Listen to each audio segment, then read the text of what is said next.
గాక.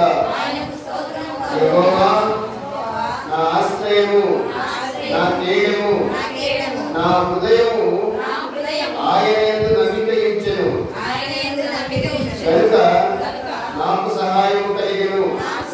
కావున నా హృదయము రహస్యించుచున్నది, కీర్తనలతో నేను ఆయనను స్తుతించుచున్నాను.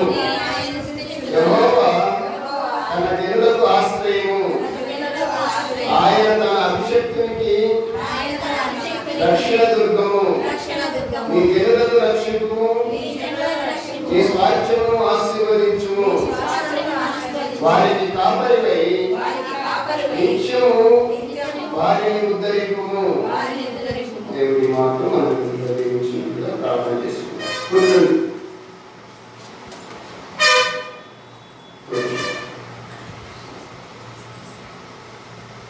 ప్రార్థన.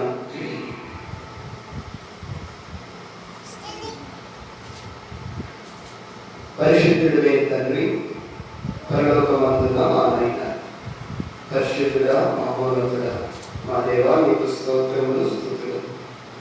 మీ కుమారుడైన క్రీస్తు యేసు వారి యొక్క శ్రేష్టమైన, ఉన్నతమైన,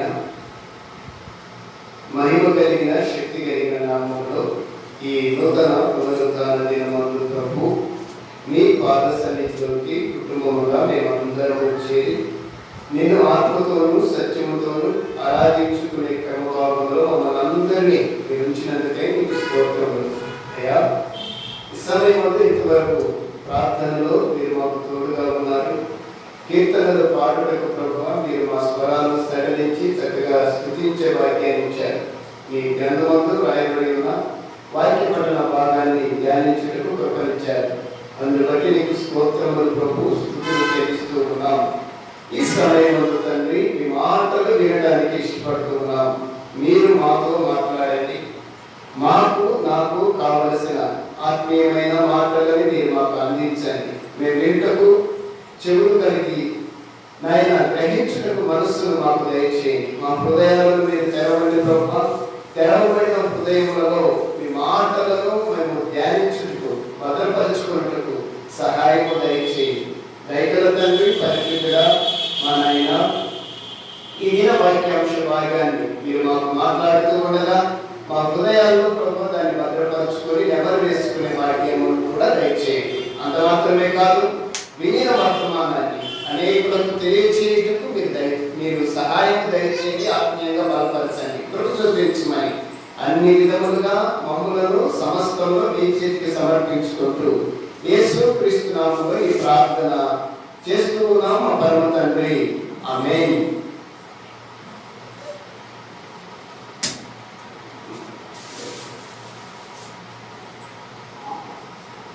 ముందుగా తండ్రి అయిన దేవునికి నా యొక్క స్తోత్రములు చెల్లిస్తూ ఉన్నా. ఈ సమయంలో పరిశుద్ధ గ్రంథంలో నుండి గత వారం మనం మాట్లాడుకుంటున్న మాటల్లో అంశంలోని తదుపరి భాగ్యాన్ని తదుపరి భాగాన్ని మనం వినడానికి ప్రయత్నం చేద్దాం. గత వారం మనం నేర్చుకున్న అంశభాగం, ప్రాముఖ్యమైన అంశభాగాన్ని మనం నేర్చుకున్నాం.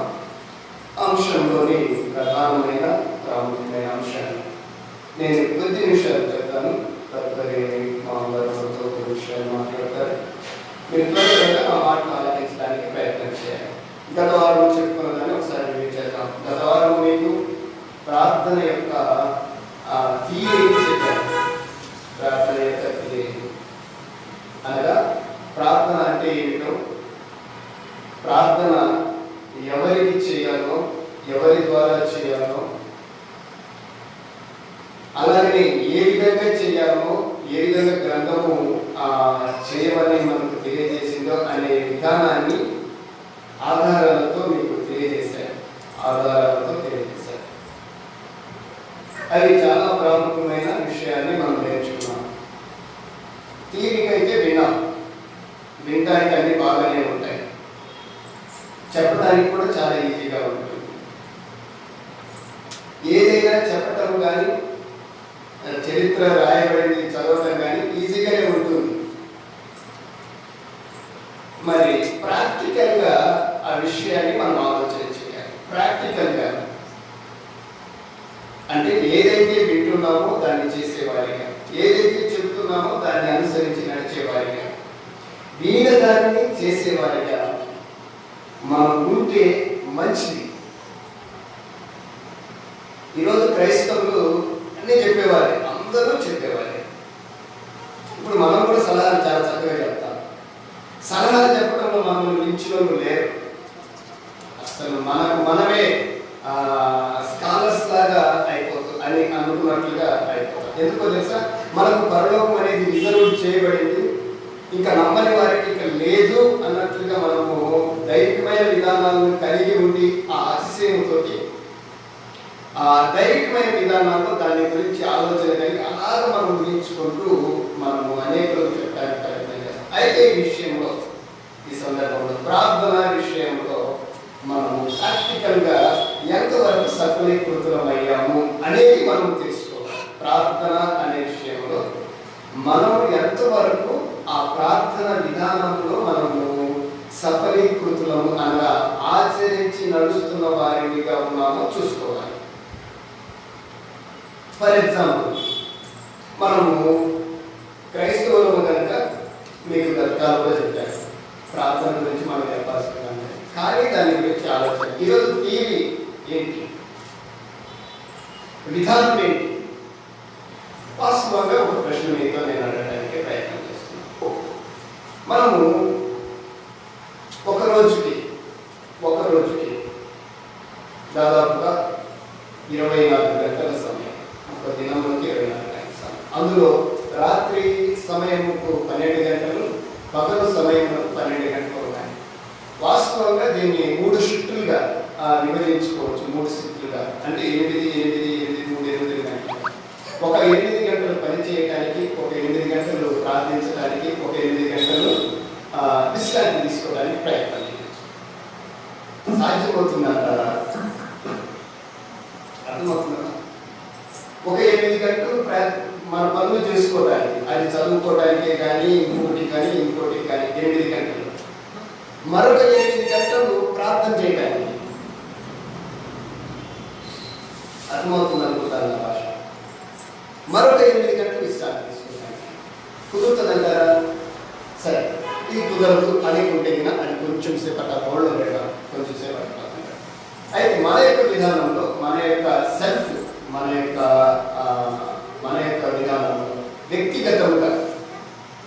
వ్యక్తిగతంగా మనం ఎంత సమయం ప్రార్థన చేస్తున్నాం? How much time? ఎంత సమయం చేస్తున్నాం చెప్తామా? వ్యక్తిగతంగా ఎంత సమయం చేసుకుంటున్నాం? కుటుంబ ప్రార్థన, ఫ్యామిలీ ప్రార్థన అనుకుందాం. ఫ్యామిలీ ప్రార్థన ఎంత? అర్ధ గంట.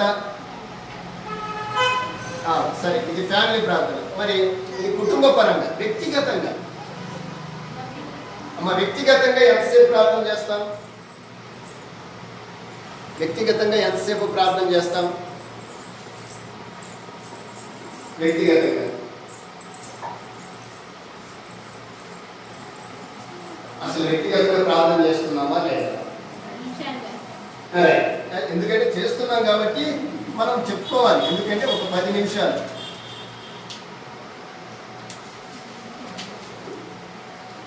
కొంతమంది చేసేవారు ఉన్నారండి. మీకు ప్రార్థన గురించి ఒక చార్ట్ నేను చూపిస్తాను. ఎందుకు ఈ విషయాలు చెప్తున్నానంటే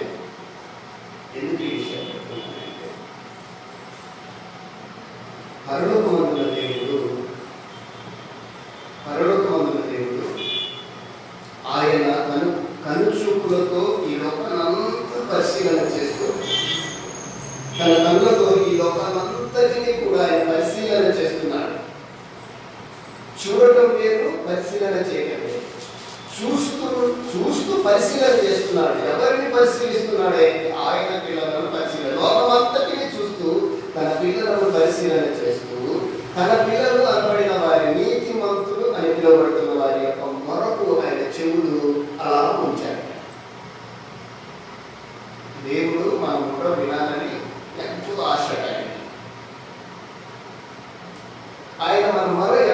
వినాలనుకుంటున్నాడో మనం ఆలోచన చేయాలి. ఎంతసేపు వినిపిస్తున్నాం మన మొరనే అంటే మనము చెప్పుకుంటున్నట్టుగా మాదిరిగా వ్యక్తిగతంగా మనం ఇప్పుడు అనుకున్నట్టు వ్యక్తిగతంగా అయితే ఒక 10 నిమిషాలు, కుటుంబ పరంగా అయితే 1 గంట, ఒక అర్ధ గంట దేవుడితో ఉంటున్నాం. సరే, ఎన్నిసార్లు ప్రార్థన చేస్తున్నాం? ఒక దేవుడికి ఎన్నిసార్లు చేస్తాం? అమ్మా, ఉదయము లేవగానే, తర్వాత కుటుంబ ప్రార్థన, మరి రాత్రి. అంటే ఒక దినానికి ఈ టైం అంతా కూడా 1 గంట, రోజుకు 1 గంట పర్ డే, 1 అవర్, 1 గంట రోజు మీద మొత్తం 1 గంట.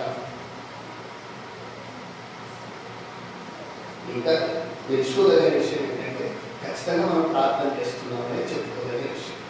ఎంతసేపు చేస్తున్నామనేది కాదు, ప్రార్థన చేస్తున్నామా లేదా అనేదే ప్రాముఖ్యం. ప్రార్థన చేస్తున్నామా లేదా అనేదే ప్రాముఖ్యం. ఎందుకంటే ఈరోజు క్రైస్తవులు అనబడుతున్న వారు ప్రార్థన చేసుకోకుండా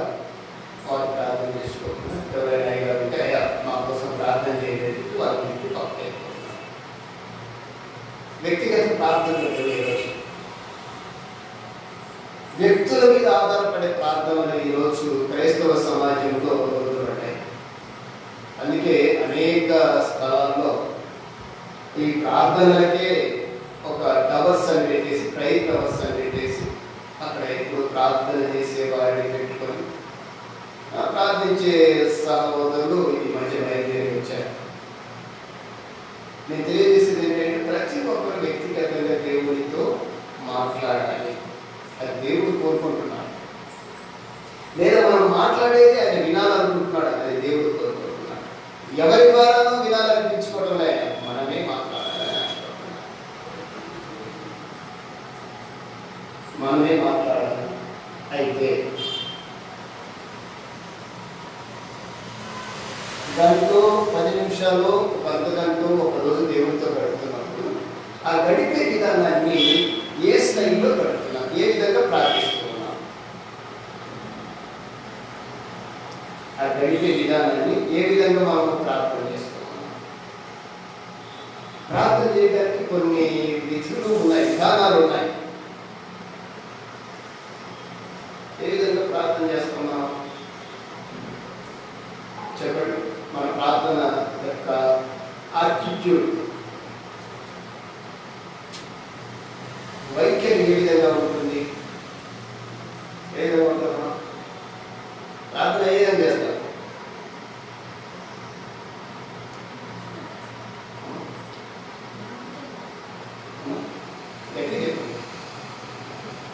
ఎట్లయితే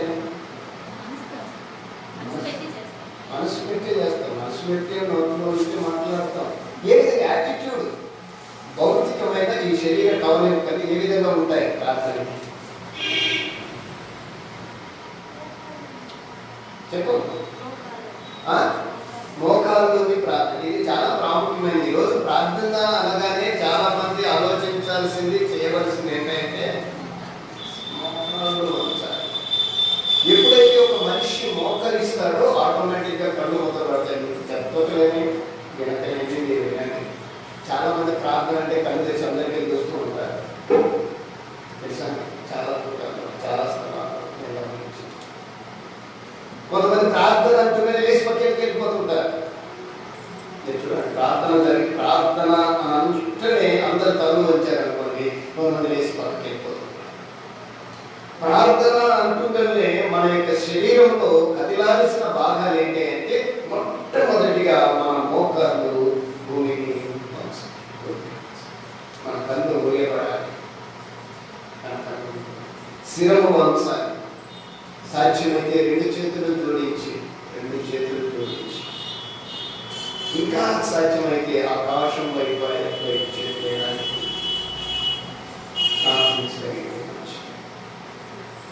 మీకు ఒక విషయాన్ని చెప్తాను, జాగ్రత్తగా ప్రాక్టికల్గా ఈ విషయాన్ని మీరు అర్థం చేసుకోవాలి. పర్వతమందున దేవుడు ఒకవేళ రేపు నువ్వు ఆయన సముఖంలో వచ్చినప్పుడు ఆయన సముఖంలోకి వచ్చినప్పుడు నేను ఈజీగా గుర్తించే ఒక మెథడ్ ఏంటి తెలుసా? నీ భక్తిని చూడదు, నీ విశ్వాసాన్ని, వీటన్నింటినీ పరిగణనలోకి తీసుకునేదానికంటే కూడా మొట్టమొదటిగా ఒక మనిషిని ఐడెంటిఫికేషన్ చేసేది ఏంటో తెలుసా? ఇప్పుడు మనల్ని ఐడెంటిఫికేషన్ చేయాలంటే ఏముండాలి? మనల్ని ఐడెంటిఫికేషన్ చేయడానికి ఏముండాలి? మన ముఖం ఉంటే చాలు, మనది ఐడెంటిఫికేషన్ వస్తుంది. కానీ దైవికమైన విధానంలో దేవుని పిల్లలను ఐడెంటిఫై చేసేది ఏంటో తెలుసా? ముఖం కాదు. ఇది మనం అందరం గుర్తుపెట్టుకోవాలి. ఎందుకంటే ఇది చాలా ప్రాముఖ్యం. నేను ఐడెంటిఫికేషన్ చేసేది నీ మోకాలు. భూమి మీద భౌతికంగా మనుషులు ముఖం చూస్తారు, కానీ నా ప్రభు నీ మోకాలు చూస్తారు. నీ మోకాలు చెప్తాయి నీ విశ్వాసం ఏంటో, నీ మోకాలు చెప్తాయి నీ భక్తి ఏంటో, నీ మోకాలు చెప్తాయి నీ యొక్క ఆత్మీయ స్థితి ఏంటో, దేవుడితో నువ్వు ఉన్న సమయం ఏంటో.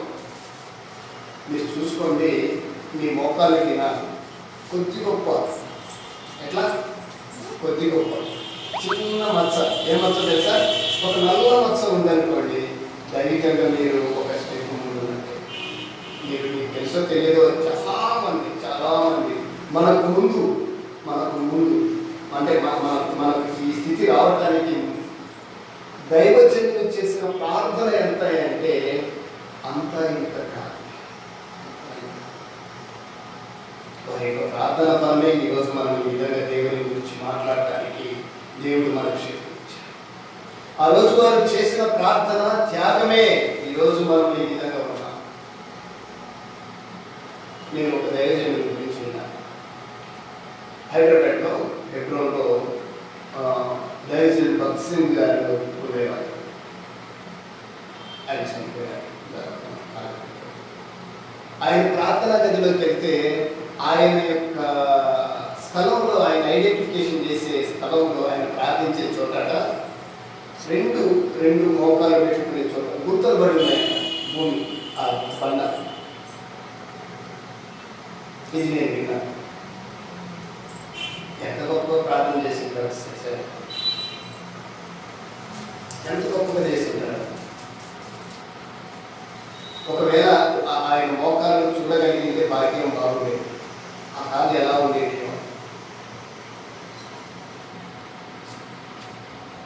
భూమి మీద మానవుడు తెలుసుకోవలసిన విధానంలో, యాటిట్యూడ్లో, శరీర కవలికల్లో ఈ మోకాల మీద ప్రార్థన చేయడం అనేది చాలా ప్రాముఖ్యం. ఇది మన శరీర కవలిక, మన యొక్క భక్తిని చూపించేది. మోకరించి తలలో నుంచి కళ్ళు మూసుకొని ఆ ప్రార్థన నువ్వు చేస్తూ ఉన్నా, పక్కవారు చేస్తూ ఉన్నా, ఆ ప్రార్థనని ఏకీభవించడం. అర్థమవుతున్నా? ప్రార్థన చేసేటప్పుడు ఇదంతా కలిగి ఉండి అది ఎవరు చేస్తున్నప్పటికీ ఆ ప్రార్థనని ఏకీభవించడం అంటే వారు చేస్తున్నప్పటికీ దాన్ని మీరు కలిగి ఉండటం, ఆ ప్రార్థనను మీరు కూడా కలిగి ఉండటం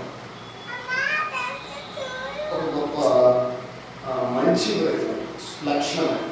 మీకు ఒక విషయం చెప్పమంటారా? కొంతమంది ప్రార్థనకు పోగుతారు, అవతల ఏం ప్రార్థన చేస్తుంటారో తెలియదు మనకి. కొంతమంది ప్రార్థన అసలు వినపడదు కూడా, కానీ ఆకరణ అందరితో పాటు ఆమె అని మాత్రం అంటారు. అర్థమవుతుందా? వినకుండా ఆమె అనడానికి ఏమన్నా విధానం ఉందంటారా? ఏమీ లేదు, ఆమె అనేసాము. ఎందుకు ఆమె అన్నాము? తెలియదు. ఖచ్చితంగా ఏకీభవించాలి. ఖచ్చితంగా వారు ఏమైతే ప్రార్థన చేస్తున్నారో దాన్ని మాకు వినడానికి ప్రయత్నించాలి. అందుకే ప్రార్థనలో ఈ పద్ధతి చాలా ప్రాముఖ్యం. కొందరు మోకరించలేని వారు ఉంటారు. వారి పరిస్థితి ఏంటి అని మనం అడిగితే కొందరు మోకరించలేరు. వారి పరిస్థితి మోకరించలేకపోయినా వారు కూర్చున్నా లేక నిల్చున్నా ఆ ప్రార్థనలో ఏకీభవించడం గొప్ప విషయం. లేకపోతే కాకపోతే ఎందుకు చేతగాలేదంటే వారి వయసును బట్టి లేక ఆరోగ్య స్థితిని బట్టి మోకరించలేదు. కానీ దానిలో ఏకీభవించడం అనేది చాలా ప్రార్థన. ఈ విషయాన్ని బట్టి మనము చెప్పుకుంటూ వెళ్తే అనేకమైన విషయాలు ఈ ప్రార్థన యొక్క జీవన శైలిని మనం ఒక ఆధ్యాత్మిక స్థితిలోకి తీసుకెళ్ళిపోతాయి. అనుమానం నిద్రస్తుంది. రైట్, ఒక వచనాన్ని మనం చదువుతాం. దినవృత్తాంతములు 2వ గ్రంథం 6వ అధ్యాయం 18వ వచనం. దినవృత్తాంతములు 2వ గ్రంథం 6వ అధ్యాయం 18వ వచనం చదువుదాం ఒకసారి.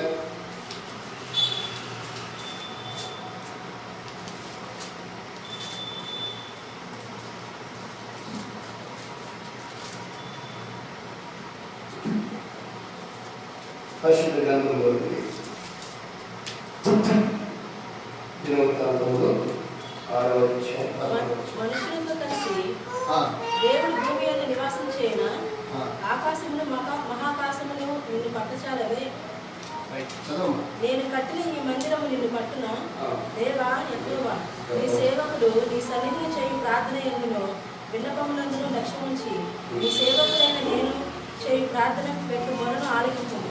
నీ సేవకుడు ఈ స్థలము తట్టు తిరిగి చేయు విన్నపములను వినుటకై నా నామమును అతని ఉంచదనని నీవు సెలవిచ్చిన స్థలమునున్న ఈ మందిరము మీద నీ కను దృష్టి రాత్రి మగలు నిలుచును కాక. నీ సేవకుడును నీ జనులైన ఇశ్రాయేలీయులను ఈ స్థలము తట్టు తిరిగి చేయబోవు ప్రార్థనలను నీవు ఆలకించును. ఆకాశములను నీ నివాస స్థలములందు ఆలకించును. ఆలకించినప్పుడు క్షమించు.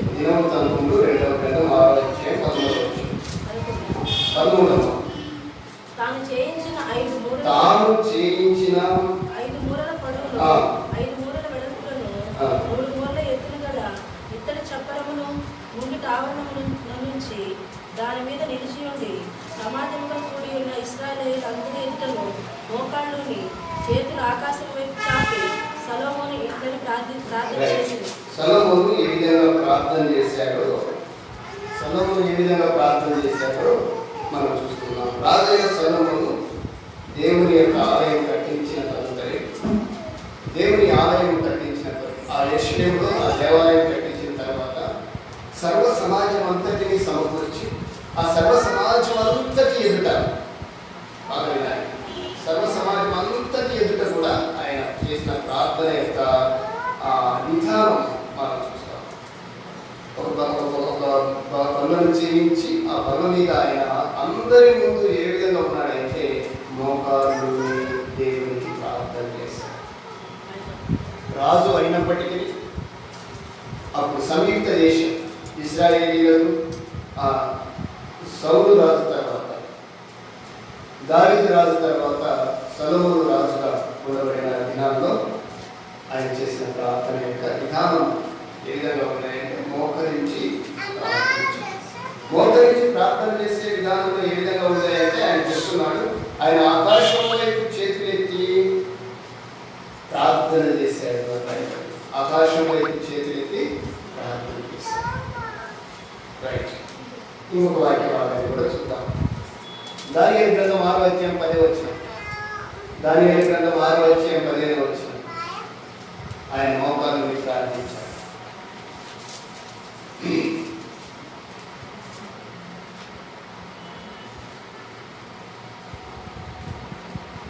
6వ అధ్యాయం 10వ వచనం దానియేలు గ్రంథం.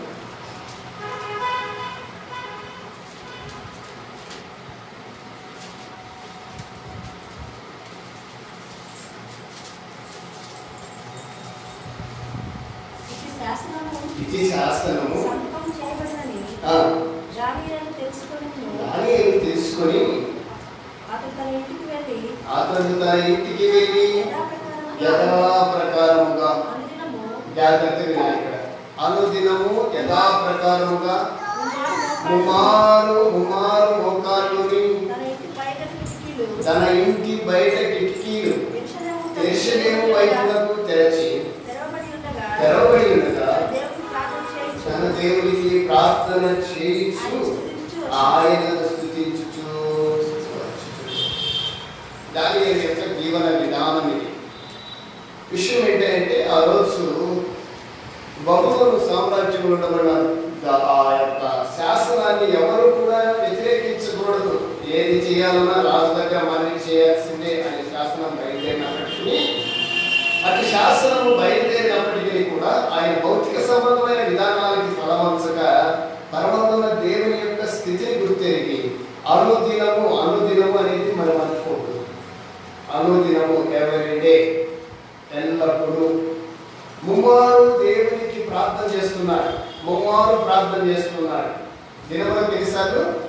ముమ్మారు ప్రార్థన చేస్తున్నాడు. ముమ్మారు అంటే ఎప్పుడెప్పుడు చెప్పండి. ముమ్మారు అంటే ఎప్పుడు? ఎప్పుడెప్పుడు? దానికి కూడా మనం వాక్యాన్ని చూద్దాం. మనం చెప్తున్నాం ఎప్పుడు ఆయన ఉండొచ్చు. మనం 3 సార్లు చేస్తాం ఖచ్చితంగా ప్రార్థన. ఎప్పుడు చెప్పండి?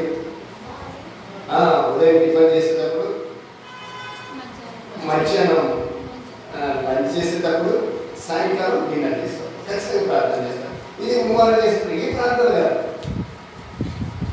ఈ ప్రార్థన కాదు. ఆయన 3 సార్లు ప్రార్థన చేస్తున్నాడు. దేవునికి ప్రార్థన చేస్తున్నాడు. దేవుని స్తుతిస్తూ ఉన్నాడు. తన యొక్క దృష్టంతా కూడా యెరూషలేము వైపు చూస్తూ, నాకున్న పరిస్థితులను బట్టి యెరూషలేము యొక్క ఉన్నత స్థితిని చూస్తూ ఆయన ప్రార్థన చేస్తూ ఉన్నాడు.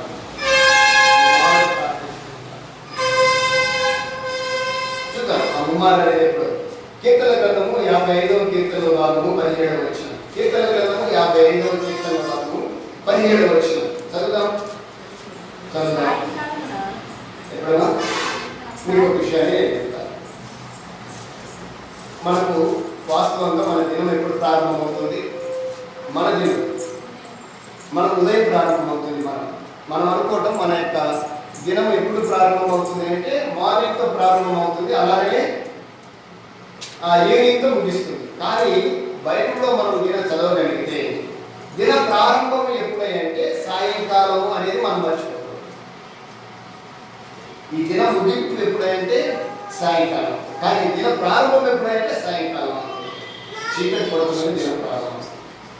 అందుకే అక్కడ కీర్తనకారుడు అన్నాడు, సాయంకాలమున, ఉదయమున, మధ్యాహ్నమున. సాయంకాలమున, ఉదయమున, మధ్యాహ్నమున నేను నిన్ను ధ్యానించుచు మొరపెట్టుచున్నాను. ఎలా చేస్తున్నాడు ఆయన? ఎప్పుడెప్పుడు చేస్తున్నాడు? ఉదయము, మధ్యాహ్నము, సాయంకాలము ఆయన ప్రార్థన చేస్తాడు. మీకు ఒక విషయాన్ని చెప్పి నేను తదుపరి విషయంలో వస్తాను.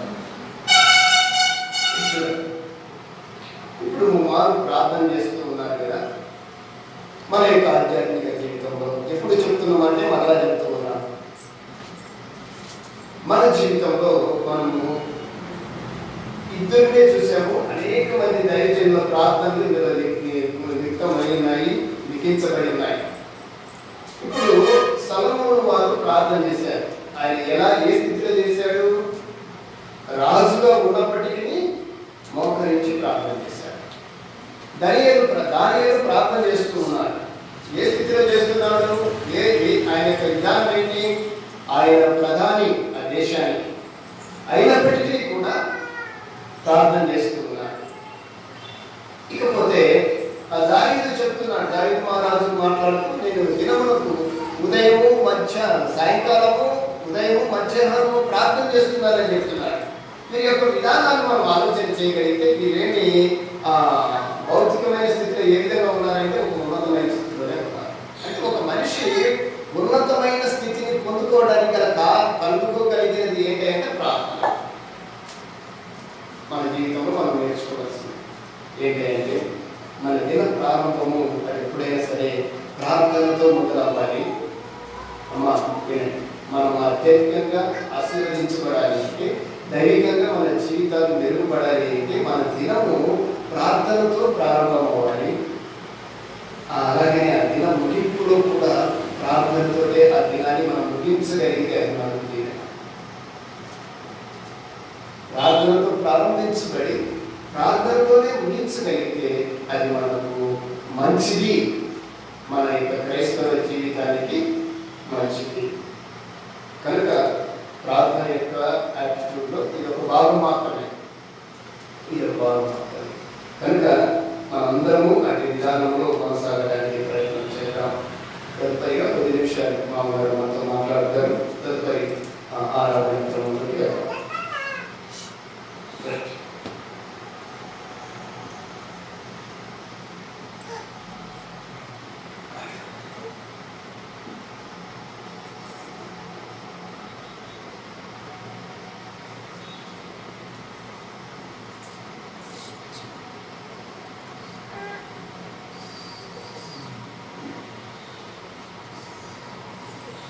అపోస్తల కార్యం 10వ అధ్యాయం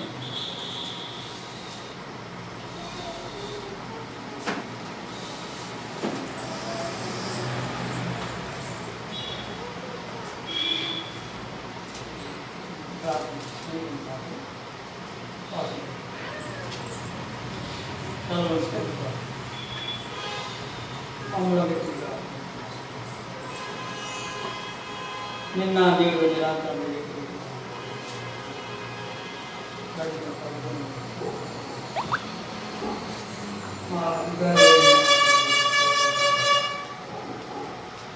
గడిచిన కాలం అంటే దాసులు చేసుకుంటారు దాసుని బలపరుచుకొని నా పాటు అలీను బలపరిచి నా పరులను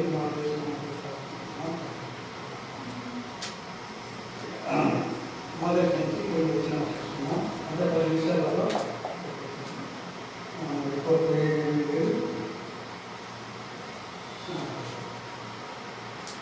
వీటిని పటాలమనబడిన పటాలంలో శతాధిపతి అనే మాట కొర్నేలు ఆ ఇటలీ దేశంలో ఈ కొర్నేలు కూడా అంటే దేవుడిని తరగని వాడు. కానీ కొర్నేలు ఆ దేశంలో ఇటలీ దేశంలో పటాలము అనగా ఒక శాఖ కావచ్చు, రక్షణ శాఖ కావచ్చు, ఇంకొక ఏదైనా కావచ్చు. ఆ శతాధిపతి అంటే అక్కడ అధికారి లేకపోతే ఒక ఆఫీసర్, ఒక కమాండెంట్ పని చేసేవాడు. అయితే అన్యులైన ఇతని కూడా దేవుని మీద నమ్మకం ఉంచుకున్నారు. మనం అన్యులమైన దేవుని మీద నేను స్ఫోటం లేదు. మన భక్తి అయితే కానీ ఎవరినో చూసి కాదు, ఎవరినో గురించి కాదు మాట్లాడేది. ఇది మనం సద్వినియోగం చేస్తున్నాయి. మన ప్రార్థనలు ఎలా ఉంటాయి, మనం ఎవరిని ఉంటాం, మనం ఎలాగున్నాం, ఇప్పుడు మనం ఎలాగున్నాం అనే విషయం మనం చూసుకుంటే ఈ యొక్క కొర్నేలు గురించి చూసినట్లయితే కొర్నేలు ఆ దేశంలో కొర్నేలు తను భక్తి పరుడు కైసరులో ఉండేను. అది ఒక భక్తి పరుడు. అక్కడ క్రైస్తవులు రాయలేదు, లేక ఇతర భక్తి మీద రాయలేదు, కానీ భక్తి పరుడు అని రాసి ఉన్నాడు. ఏ భక్తి పరుడు అయింది మనకు ఏదైనా, కానీ మనం కూడా భక్తి పరులమే. అయితే మన పేరు ఎక్కడ ఉంది? దేవుని యొక్క జీవకరణ వైపు ఉండాలి మన పేరు.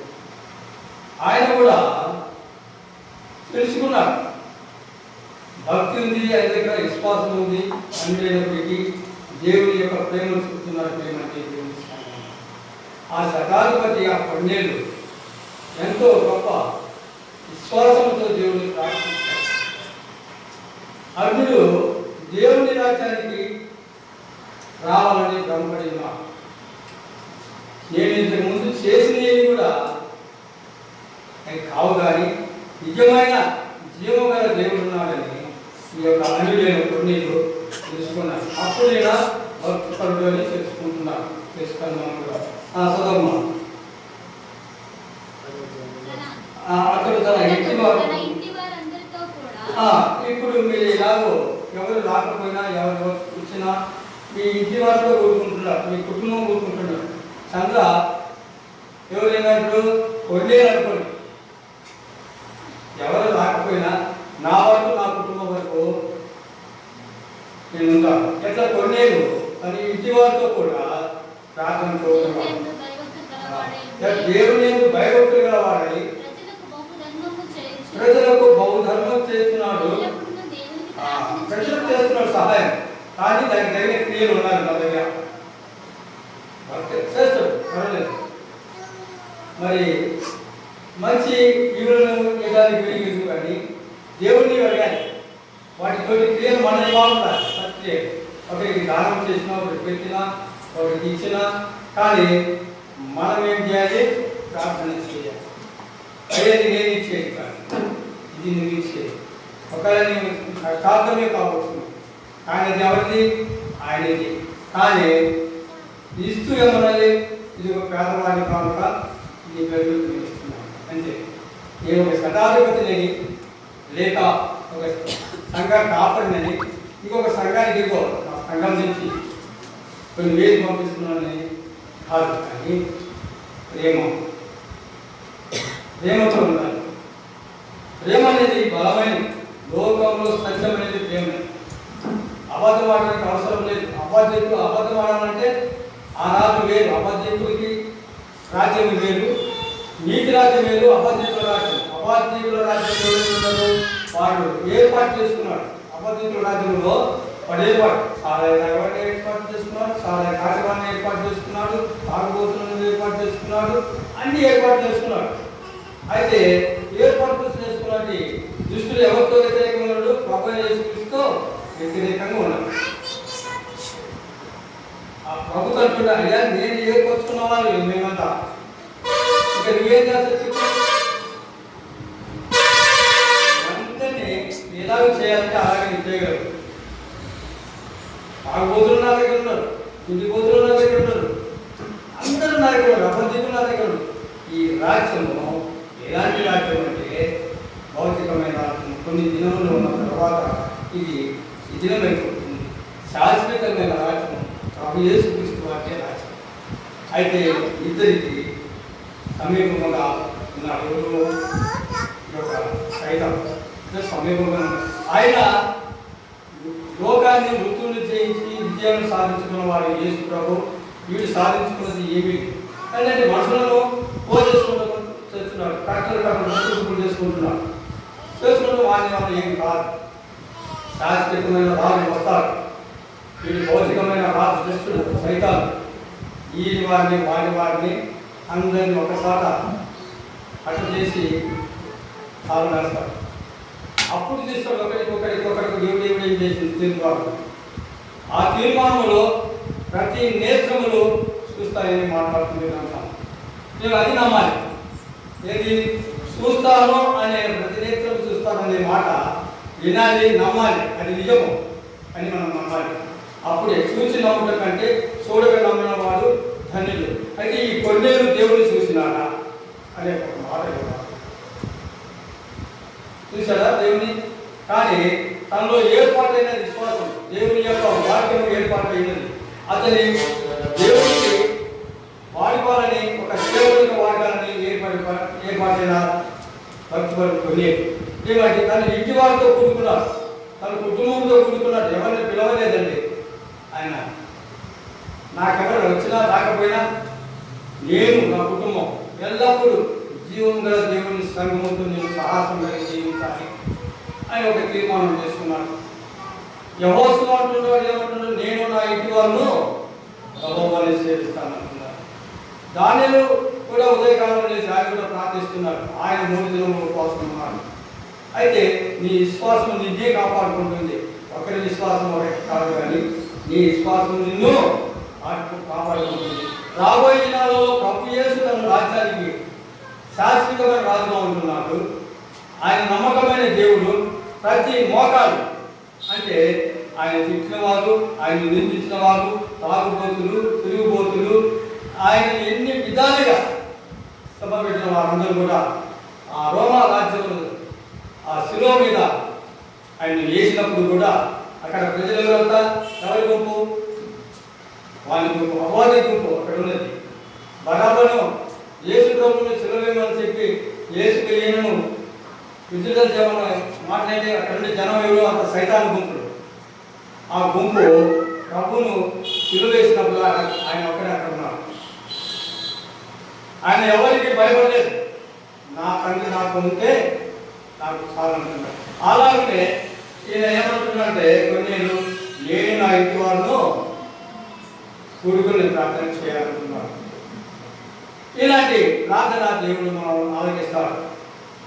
ప్రార్థనలో ఏకీభవించుట చాలా మంచిది.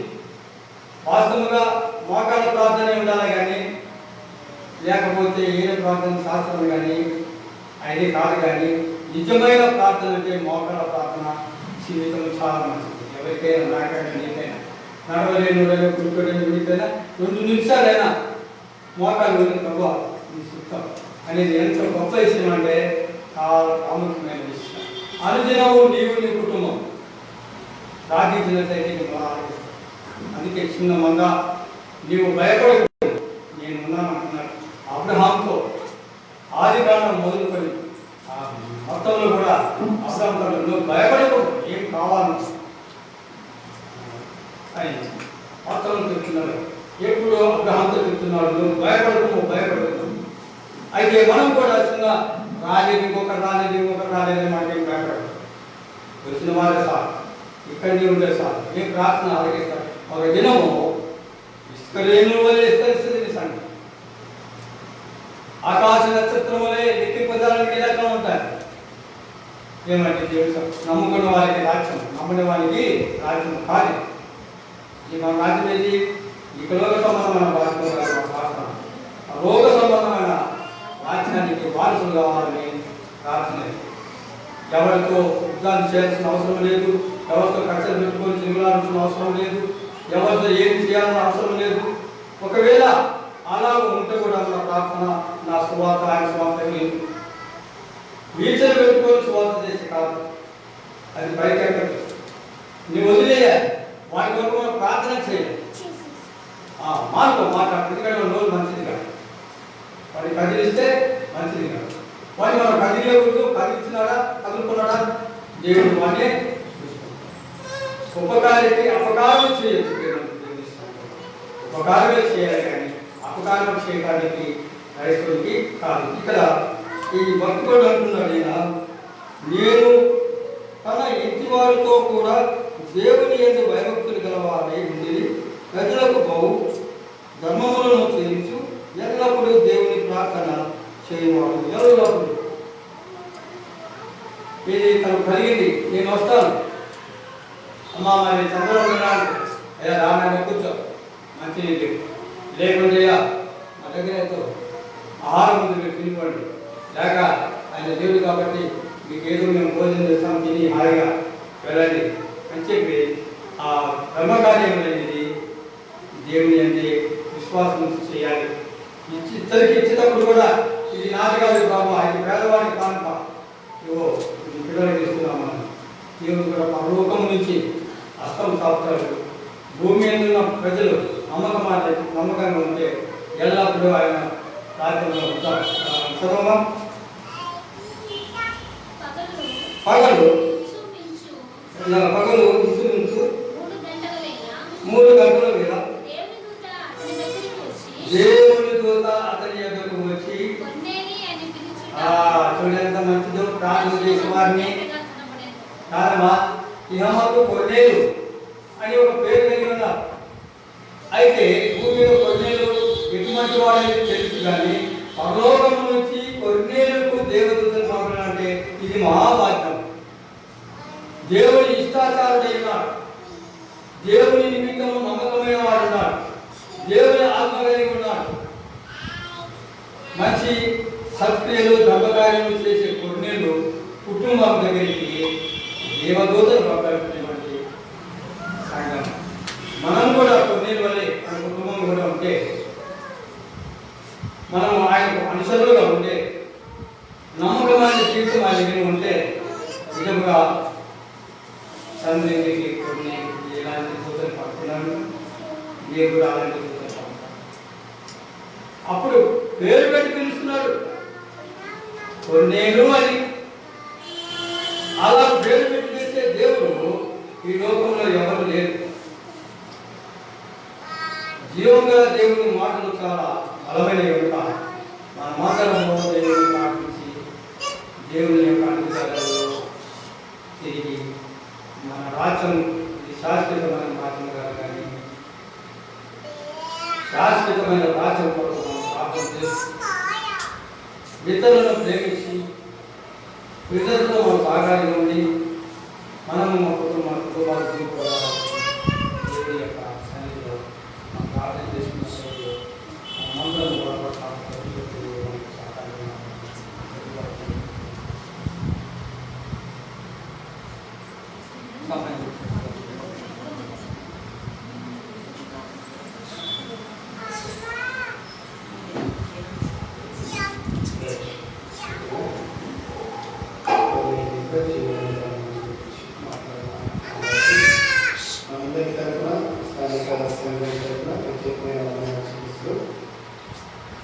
తదుపరి ఆరాధన క్రమంలో మనం